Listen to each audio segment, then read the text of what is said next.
Welcome to CrashMagic. So recently I posted a video of my performance of the classic trick Follow the Leader. Now I didn't do a tutorial with that trick and a couple of people have asked me if I could do one, so I'm going to do that. So if you haven't watched the original performance, you might want to look back at the video. Just search for Follow the Leader on my channel. If not, you can probably work it out from the tutorial in this video exactly how the performance is done and come up with your own performance anyway. But let's get into the tutorial of Follow the Leader. Okay, so the nice thing about this version of Follow the Leader is it is totally impromptu, no setup needed at all, so you can just use a borrowed shuffle deck. It's not quite self-working, but it's close, it's very close. There's only just a couple of little moves that you need to make. So the first thing you need to do is find 10 red and black cards. Now, as I say, you can just take these randomly out of the pack. There's no setup involved. I've actually got them set up on the top of the pack just to make it more quickly. And what I would do at this stage is say to the spectator, I'm counting out 10 red cards without showing them the cards. So you'll see in a bit during the tutorial that we actually go through face up, but I think it's quite nice doing this, counting them out like this, because immediately the spectator is suspicious, or why are they not showing me the cards? I bet you they're not really 10 red cards and 10 black cards, but we'll be able to show them shortly that they are. Okay, so we don't need the rest of the pack at all, so we can put that aside. Okay, so here's the point where we can show the spectator the cards. So we'll start with the red cards, and I'll just count them one at a time into my other hand. So we count 1, 2, 3, 4, 5, 6, 7, 8, 9, 10, and we count them out in that way because we need to count them in the same way for the blacks to be able to manipulate the order of the cards in a bit. You'll see why. That's why I didn't just count them out like this. So to keep it consistent, we count them like that. 1, 2, 3, all the way up to 10. So I'd then put those face up, on the table and take the black cards and say to the spectator, right, I'll now show you the black cards, and we'll count in exactly the same way. 1, 2, 3, 4. Now I'll start again, because the only difference is what I'm going to do here is I'm going to go 1, 2, 3, then put a finger break in after 3. After 3 cards you put a finger break in and then carry on counting all the way up to 10 to show that you've got 10 black cards there. And of course, holding them like this with your spectator across the table, there's no way they can see the finger break unless you were holding them like that. So then I'd take the red cards and I would act as if I was sliding them underneath the black cards. But what I'm actually doing, can get a good angle, is sliding them in underneath the main group, but so there's the 3 black cards underneath where we had the finger break, so you slide them in at the finger break. As you can see, I was trying to get a good camera angle. It's not easy to see that at all. It's quite easy to slide the red cards underneath the blacks as if you're sliding them right underneath, as opposed to in that finger break. So once you've done that, you can turn the cards over, and they of course think they're all the red cards on the bottom there, and you say, right, we'll count off the red cards now. So you count off 10 cards which they think are the red cards. Now you don't deal them down and reverse the order, you count them like this, so you keep the order the same. 3, 4, 5, 6, 7, 8, 9, 10, and 10 black cards. 1, 2, 3, 4, 5, 6, 7, 8, 9, 10. Now, in actual fact, of course, these aren't 10 red cards. There's 7 red cards and 3 black cards there.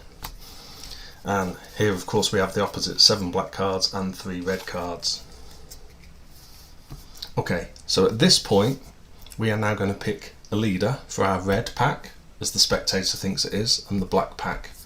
So we'll start with the red. I'll lift those up and we'll spread the cards out a bit. Of course, we can't spread all the way to the bottom, else we'll reveal the black cards, but you can spread them out quite a way. You've got 7 cards to play with, so I'd spread them out to here.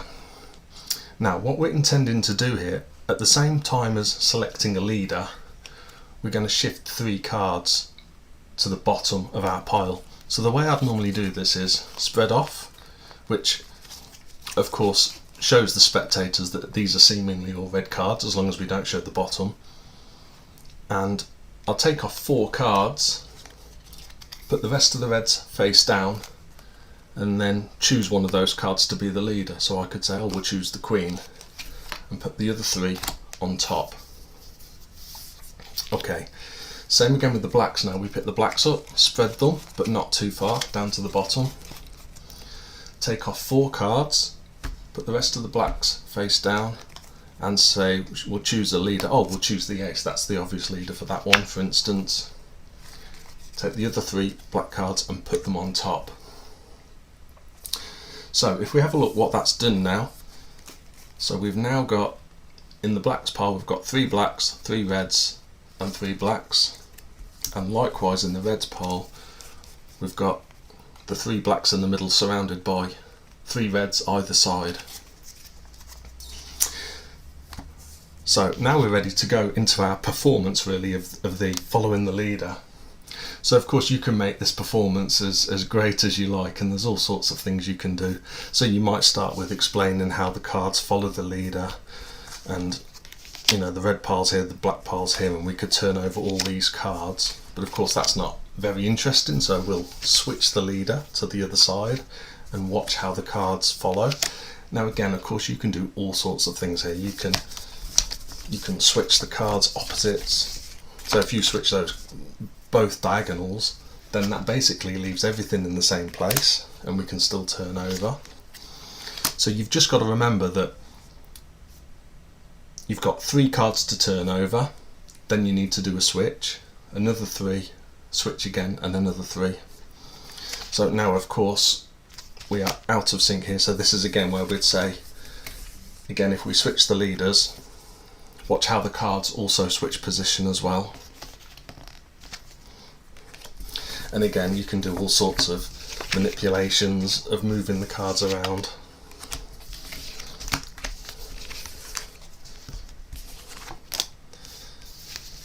Okay, so that's the end of the main part of the trick then, and that's how you can do this. But then there was the last little section at the end with, if you remember, the paperclip, and this is quite a nice additional end.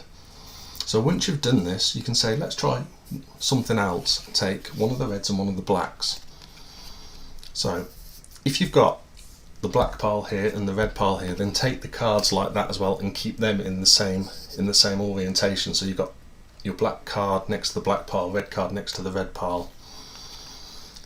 And if you've got them in that order, what you can then say is, let's put a paperclip to mark the black card. So you can place it like that. So obviously you can show your spectator that the paperclip is on the card. Obviously nothing on the red card at all. And then what you're going to do is you're going to put the cards down. Now the move that you're simulating really, that you want your spectator to think that you're doing, is you're turning the cards over, taking the black card and putting it here, and taking the red card and putting it here. So that's really what you want your spectator to think you're doing. But in actual fact, what you're going to do, as you turn the cards over, you're going to push with the red card. So then the paperclip switches from the black card to the red card. Let me just do that again. Let's put the paperclip back on here.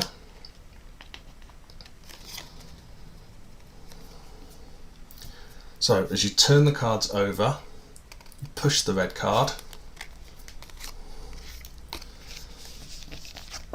So now the card has switched, so the card with the paperclip in is now the red one, and the other one is the black one. If you do that quickly, there's no way anyone will possibly notice that. It looks so smooth. Let me see if I can try and do it quickly. I don't know how that looked on camera, I'll have to look when I see it back, but I think that was quite a clean one. Like I say, as you turn the cards over, you push the cards so that the paperclip switches to the red clip, and of course you're now in a really powerful position that they think that's got to be the black card because it's marked with a paperclip, and you can go through all sorts of spiel about what's happening. But ultimately, when you switch the leaders,